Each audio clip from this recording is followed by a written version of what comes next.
प्रश्न है, चंबल नदी के किनारे पर उत्तर प्रदेश और मध्य प्रदेश की सीमा पर स्थित दुर्ग है।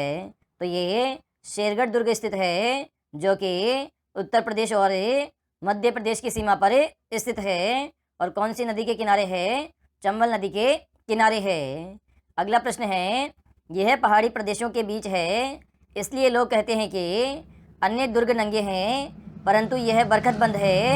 अबुल फजल ने ऐसा किस दुर्ग के लिए कहा है? तो ऐसा रणथंभौर दुर्ग के लिए अबुल फजल ने कहा है। अगला प्रश्न है, भूमि दुर्ग की श्रेणी में आते हैं, तो इसमें लोहागढ़ दुर्ग आता है, जो कि भूमि पर स्थित दुर्ग है। इसके अलावा जूनागढ़ दुर्ग आता है। तो ये दोनों ही दुर्ग भूमि दुर्ग की श्रेणी में आते हैं। अगला प्रश्न है, जल और घास के अभाव में वायु और धूप की अधिकता तथा धान की अधिकता वाले प्रदेश को क्या कहते हैं? तो इस प्रकार के प्रदेश को जांगल प्रदेश कहते हैं।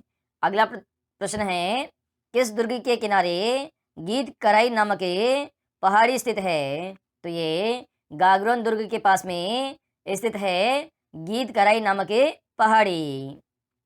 अगला प्रश्न है, किस दुर्ग की व्याख्या आईने अकबरी में मालवा सूबे की एक सरकार के रूप में की गई है? तो ये गागरोन दुर्ग की व्याख्या की गई है मालवा सूबे की एक सरकार के रूप में। अगला प्रश्न है, बावड़ियों के नगर के नाम से विख्यात है? तो ये शाहाबाद विख्यात है, जो कि बावड़ियों के नगर के नाम से विख्यात है। अगला प्रश्न है, वर्ष 1921 में किसानों का सुअर विरोधी आंदोलन किस राज्य में चला था? तो ये अलवर क्षेत्र में प्रारंभ हुआ था सुअर विरोधी आंदोलन 1921 ईस्वी में। अगला प्रश्न है, हाईटेक प्रिसीजन ग्लास फैक्ट्री कहाँ स्थित है? तो ये धौलपुर शहर में स्थित है हाईटेक प्रिसीजन ग्लास फैक्ट्री। अगला प्रश्न है आपका, राजस्थानी साहित्य अकादमी का मुख्यालय स्थित है? तो ये आपका उदयपुर शहर में स्थित है साहित्य अकादमी का मुख्यालय। अगला प्रश्न है, रणथंभौर दुर्ग में किसका प्रसिद्ध मंदिर बना हुआ है? तो यहाँ पर त्रिनेत्र गणेश जी का मंदिर बना हुआ है रणथंभौर दुर्ग में। अगला प्रश्न है, बेड़ पहाड़ी पर स्थित दुर्ग है? तो यहाँ पर लक्ष्मणगढ़ दुर्ग स्थित है बेड़ पहाड़ी पर। अगला प्रश्न है, राज्य के किस जिले में सादे वाले कुएं में खनिज तेल मिलने का पता चला है? तो ये जैसलमेर जिले में पता लगा है सादे वाले कुएं से खनिज तेल का। अगला प्रश्न है आपका, निम्न में से कौन सा तत्वाद्य यंत्र है? तो रावण हत्था है, जिसमें तारों के माध्यम से ध्वनि की उत्पत्ति की जाती है, और इसमें तारों की संख्या कितनी होती है? 27 होती है। इस कारण से रावण हत्था कैसा वाद्य यंत्र है? तत्वाद्य यंत्र है। अगला प्रश्न है, राजस्थान लोक सेवा आयोग अजमेर में स्थानांतरित होने से पूर्व किस शहर में स्थापित था? तो ये जयपुर शहर में स्थापित था, बाद में से अजमेर स्थानांतरित कर दिया गया। अगला प्रश्न है, पेजन नृत्य किस क्षेत्र से संबंधित है? तो ये वागड़ क्षेत्र से संबंधित है पेजन नृत्य। अगला प्रश्न है, हाड़ौती सेवा संघ का संस्थापक कौन था? तो ये नैनूराम शर्मा था, जो कि हाड़ौती सेवा संघ का संस्थापक था। अगला प्रश्न है, वीर भारत समाज की स्थापना किसने की थी? तो ये विजय सिंह पथिक ने की थी वीर भारत समाज की स्थापना। अगला प्रश्न है, घड़ियालों की प्रजाति को संरक्षित करने के लिए कौन सा अभ्यारण्य है? तो इसके लिए राष्ट्रीय चंबल अभ्यारण्य है, जो कि घड़ियालों की प्रजाति को संरक्षित करने के लिए है। अगला प्रश्न है आपका, किस अभ्यारण्य को केंद्रीय वन एवं पर्यावरण मंत्रालय ने जून 2009 में इको सेंसिटिव जोन घोषित किया है? तो ये माउंट आबू अभ्यारण्य को इको सेंसिटिव जोन घोषित किया है। अगला प्रश्न है आपका, रेगिस्तान में वन्य प्रजातियों को एक स्थान पर रखने के लिए डेजर्ट जू कहाँ बनाया जा रहा है? तो ये बीचवाल बीकानेर में बनाया जा रहा है डेजर्ट जू की स्थापना। अगला प्रश्न है, कौन सा अभ्यारण्य में मानसी, वाकल और सोम नदियों का उद्गम होता है? तो ये फुलवारी की नाल अभ्यारण्य में होता है मानसी, वाकल और सोम नदियों का उद्गम है। अगला प्रश्न है, लोदियों की हवेली कहाँ स्थित है? तो ये धौलपुर में स्थित है लोदियों की हवेली। अगला प्रश्न है, वन्य जीवों की दृष्टि से देश में प्रथम स्थान पर कौन सा राज्य है? तो असम राज्य है जो कि वन्य जीवों की दृष्टि से पहले स्थान पर है। अगला प्रश्न है, राजस्थान में वन्य जीव सुरक्षा अधिनियम 1972 को कब लागू किया गया था? तो इसे 1 सितंबर 1972 ईस्वी में लागू किया गया था। अगला प्रश्न है, क्षेत्रफल की दृष्टि से सबसे छोटी बाघ परियोजना है?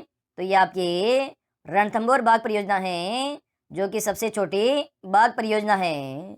अगला प्रश्न है, सवाई मानसिंह अभ्यारण्य किस जिले में स्थित है? तो ये आपका सवाई माधोपुर जिले में स्थित है सवाई मानसिंह अभ्यारण्य। अगला प्रश्न है, राज्य में सफ़ेद सीमेंट निर्माण के मुख्य केंद्र है? तो गोटन और खारिया खंगार है जहाँ पर सफ़ेद सीमेंट का उत्पादन किया जाता है। अगला प्रश्न है, राजस्थान के प्रथम सौर पार्क की स्थापना कहाँ की जाएगी? तो ये बड़ला जोधपुर में की जाएगी प्रथम सौर पार्क की स्थापना। अगला प्रश्न है, राजपूताना के किस राज्य के शासन में अजमेर में लॉर्ड मेयो द्वारा आयोजित दरबार में भाग नहीं लिया था? तो ये कोटा राज्य के शासक ने भाग नहीं लिया था। अगला प्रश्न है, अंग्रेजों द्वारा मेवाड़ भील कोर की स्थापना किस वर्ष की गई थी? तो ये 1841 ईस्वी में मेवाड़ भील कोर की स्थापना की गई थी।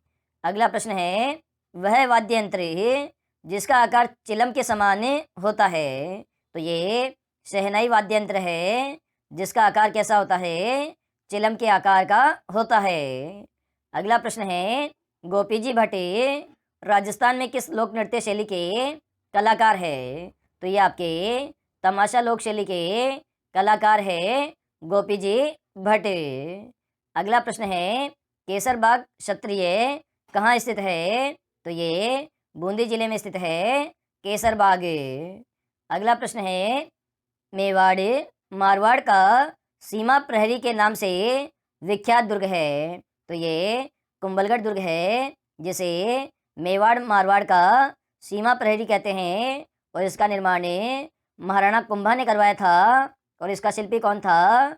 मंडन इसका शिल्पी था और ये राजसमंद जिले में स्थित किला है। अगला प्रश्न है, किस किले के दोनों तरफ की खाई में कुंडा कोह नामक पानी का चश्मा है? तो ये शाहबाद के किले में स्थित है खाई में कुंडा कोह नामक पानी का चश्मा। अगला प्रश्न है, इतिहासकार डॉक्टर गौरीशंकर ओझा ने परमारों को किस दुर्ग का निर्माता माना है? तो जालोर दुर्ग का निर्माता माना है गौरीशंकर ओझा ने। अगला प्रश्न है, जनश्रुति के अनुसार किस दुर्ग का नाम जालंधर भी था? तो ये जालोर दुर्ग का नाम था जालंधर भी और बाद में अलाउद्दीन खिलजी ने जालोर दुर्ग जीत कर इसका नाम क्या कर दिया था? तो जलालाबाद कर दिया था इसका नाम है। अगला प्रश्न है, पद्मला तालाब किस दुर्ग में स्थित है? तो ये रणथंभौर दुर्ग में स्थित है पद्मला तालाब जहाँ पर अलाउद्दीन खिलजी ने आक्रमण किया था तो पहला जल जौहर हुआ था। राजस्थान का पहला जल जौहर कहाँ हुआ था? तो ये रणथंभौर दुर्ग में हुआ था। प्रश्न है, गलियाकोट का उर्स कहाँ बढ़ता है? तो ये आपका डूंगरपुर जिले में बढ़ता है गलियाकोट का उर्स मेला। तो दोस्तों, आज का ये वीडियो कैसा लगा हमें कमेंट के माध्यम से बताइए और इस वीडियो को अपने सभी दोस्तों के साथ फेसबुक और व्हाट्सएप अकाउंट के माध्यम से शेयर कर दीजिए और नए हो तो चैनल को भी सब्सक्राइब कर लीजिए ताकि इस प्रकार की वीडियो आपको डेली मिल सके।